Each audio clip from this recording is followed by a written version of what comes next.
Okay, so we've done 23 miles. We've now just completed 3 peaks. We've just done Pen-Y-Ghent, and yeah, we are absolutely beaten, I think. We were talking about potentially doing an extra peak, which is Plover, but actually I think we struggled to get this final one in. We've got about 2 miles left to get back to the car, back to the start, and an hour and a quarter to do it in. Granted, I think gravity is going to help on the way back down, which will be great. Otherwise, I think we might be struggling a little bit. It has been epic. We've hit the wall a few times. So where Andy hit the first wall on Whernside, so going up there, and as we started to get towards the first of the false peaks, and yeah, that was really tough. But we kind of battled through that one. We had a few of the old fuck it moments, but we, as I say, managed to get through that. I think I was pretty much the same coming up towards towards the top of Pen-Y-Ghent. It was kind of getting really tough and getting really slow, but still managed to make it. You know, I was going to make it even if I was on my hands and knees, to be frank.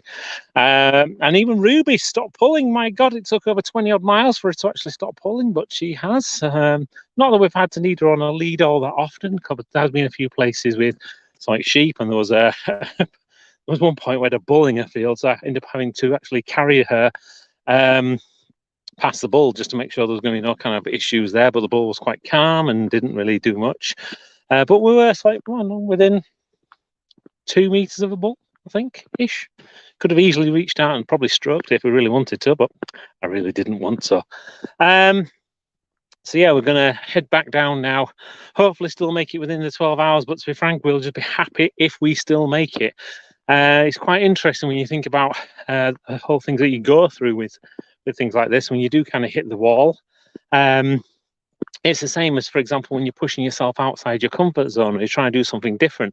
You kind of hit that point where actually you've got to mentally push past it to be able to continue. Because, for example, with certainly physical things, your body looks to kind of give up when you're about 70% way through, because it wants you to survive. It wants you to continue, and therefore it wants to have like this reserve of energy behind you, just in case that saber-toothed tiger is going to jump out from behind the walls. But I'll tell you one thing: no saber-toothed tiger around here. I've looked. So it means that when you do hit that kind of piece where you think that you can't physically do anything more, you can, and that's the bit. You can actually push yourself that little bit further.